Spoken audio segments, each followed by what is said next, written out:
Manolografía, o el discreto discurso de la borrachera de Howe.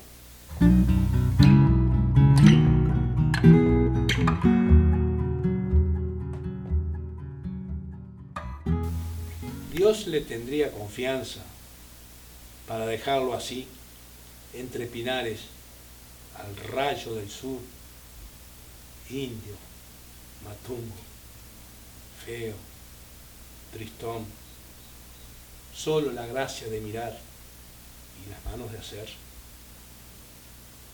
Cuenta Daniel que al principio, cuando la densidad azul de los pinos no había sido acuchillada por las calles y el camino a la laguna era una senda a adivinar, él regresaba a medianoche con vino y sin farol, tuneleando al tuntún hasta su rancho. «¿Pero cómo ves?», le preguntaban, y él contestaba: «Yo no veo un carajo, pero mis patas saben dónde vivo». En Patas, allí, pobre como el hambre, el hombre aceptó la materia del mundo y empezó a trabajarse, redonda la mirada, húmedo el labio de pensar y las manos buscando, encontrando, inventando. Vinieron los años viniendo.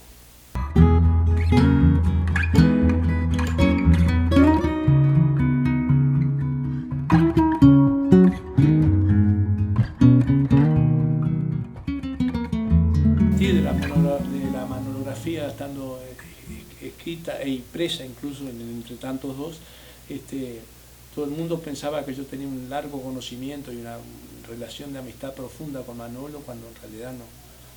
En la vida no tuve ese privilegio, lo conocía de verlo, yo lo vi en la feria de Maldonado por primera vez y después otra vez, algunas 2 o 3 veces de conversaciones que tuve oportunidad de tener. Pero sucedía que allá, pasada la mitad de los 80 largamente, nosotros teníamos un taller de escritura de Maldonado, un taller literario, heredero del taller literario, heredero de alguna forma del taller literario de Elena Corberina, que sacó los asteriscos.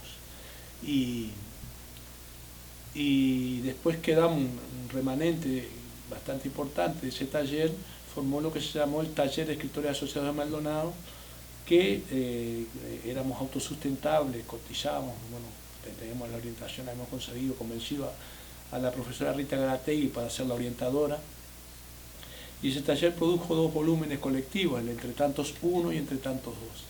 En el Entre Tantos 1, aparte de las creaciones individuales, habíamos hecho una entrevista y una visita al taller de Manolo Lima, con alguna fotografía. En el interín, entre los 2 volúmenes, fallece Manolo, y entonces cuando estábamos preparando el segundo volumen, la orientadora dijo: habría que escribir algo para Manolo.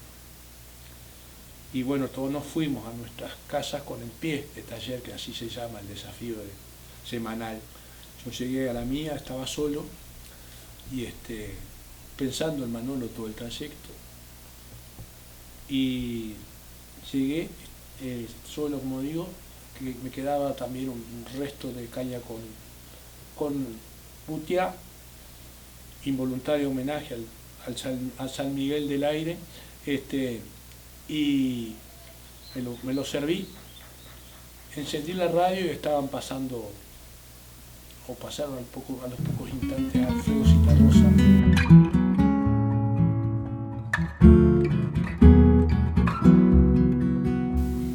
¿Han visto la flor boba de la zapallera? Su amarilloso estar. ¿Y han visto a la mariquita salpicada de colores? Su leve volar, su pequeño mordisco en la corola. Ese mordisco salpicón poliniza la flor, la fecunda, la vuelve origen del zapallote tosco y verrugón, de corazón color de flor. Parecía que el vino no tenía final, que los relojes no tenían razón. Fueron subiendo cuadros de las noches en blanco y fue subiendo el barro a tambalearse, a bailar, a danzar, y venían gurises y aprendían y se iban los días, nadie más, que no, que la dictadura fue pulita noche, que no, que el hermano, que un amigo, que la vida también, que no es jodita la vida, ya lo dijo Nassim, que un día sí el almanaque y otro el doctor, que no, que ni el cigarro, ni el invierno, ni la ginebra, pero ¿qué? Si hay que seguir, hay que seguir. Me fui a casa con la tarea, llegué, estaba solo, estaba atardeciendo ya, 2 luces, más de noche. Me quedaba un remanente, un resto de caña con butiá, un voluntario homenaje a San Miguel del Aire, y me lo serví, y encendí la radio, y al poquito momento preparé a escribir ahí, una cuadernola donde escribía. Y pasan a Alfredo Zitarrosa cantando Milonga por Beethoven. Y bueno, pensando en Manolo, en la cuestión, y escuchando esa formidable poesía y esa formidable milonga por Beethoven, que tiene que ver con la vida de otro gigante del arte, ¿no? O de más gigantes, porque también Zitarrosa lo fue, y esa comprensión entre seres, ese puente entre seres que se comprenden a través de la distancia y el tiempo. Empecé a escribir monografía, a tomar caña con butiá y a llorar. Así que tomando caña con butiá, llorando, resonando la milonga por Beethoven, escribí de una la monografía, y es mi única escritura bajo en ese trance, ¿no? Es decir, después por supuesto uno corrige lo que sea, pero muy poca corrección. El poema está armado con unas partes en verso libre y otras partes en prosa. Y bueno, esa es la estructura y la historia de Manolografía, que quedó como poema homenaje en ese libro, entre tantos otros. Y ahí es donde está publicado hasta ahora.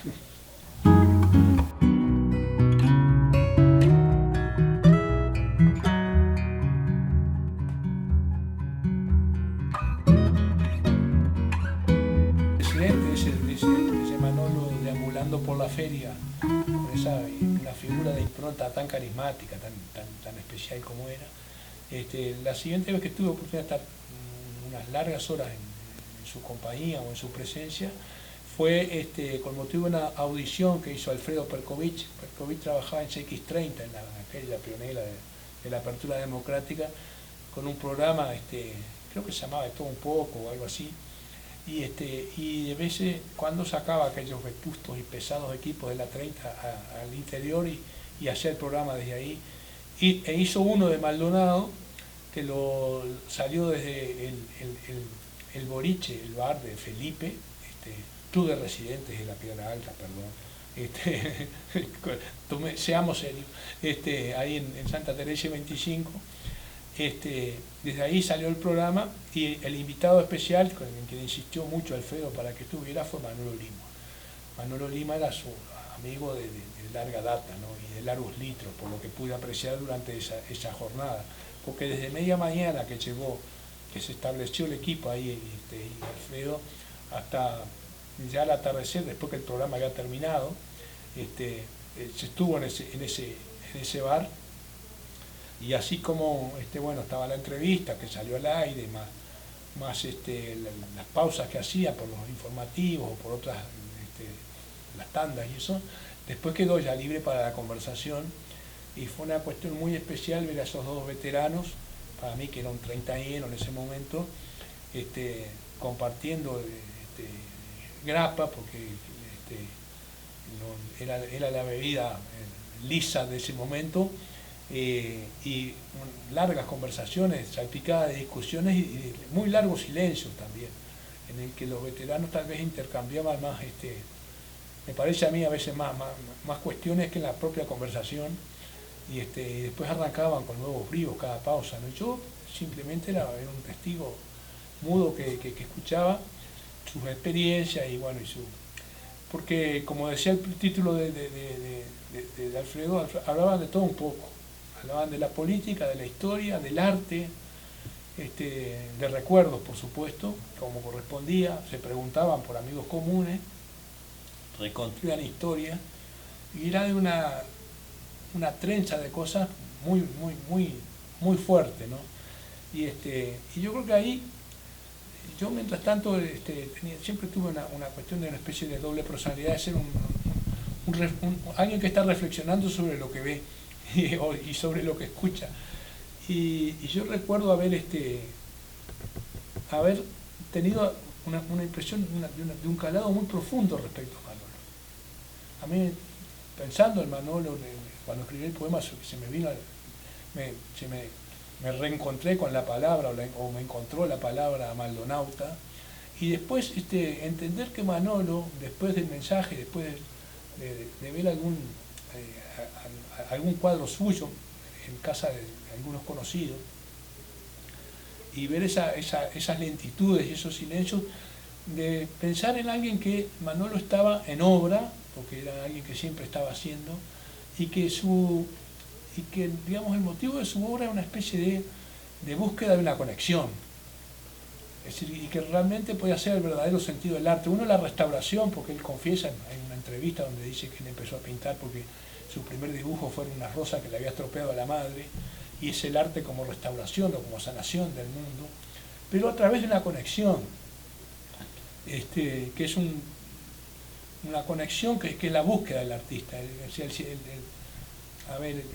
El religioso busca la fe, busca la epifanía, la revelación, el científico busca un descubrimiento, la explicación, y el artista busca una conexión original con el mundo, ¿no?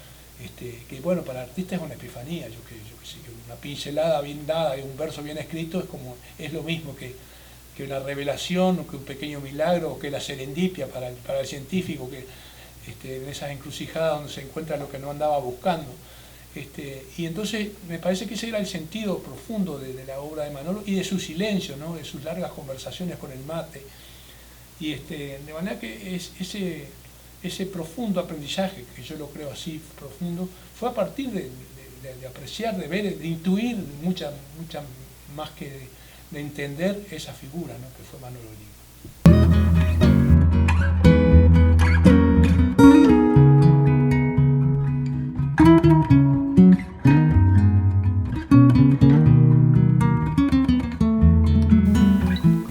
Cuando hubo hecho lo que vino a hacer, para lo que traía las manos, el mirar, cuando su casa era un lugar tan lleno como el mundo, se abrazó a sus amigos y les dijo: hasta la otra.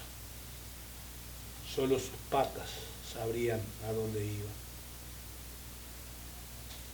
Después del rayo del dolor, del golpe del sinaire, del encierro en la caja del panteón, fuera por sabiduría de sus otros pies o porque Dios se acordó de él, salió otra vez para volver a indiar el aire de la feria, a desnudar mujeres para pintar la nobleza de sus cansancios, a amar el barro hasta levantarlo en la luz, a elegir colores y asuntos para desolvidar, a matunguear una paciencia llena de puteadas, recorriendo sus cuadros, sus dibujos, acariciando como un aire el contorno fogueado de sus cacharros, decía el viejo maldonauta, creyendo que no le oían: hermano, qué susto, creí que era la muerte. Dios le tendría confianza. Pero entre la tormenta de su viejo tormento de envidia de los hombres, rezonga el diablo que así no vale, que a tipos como ese es imposible dejarlos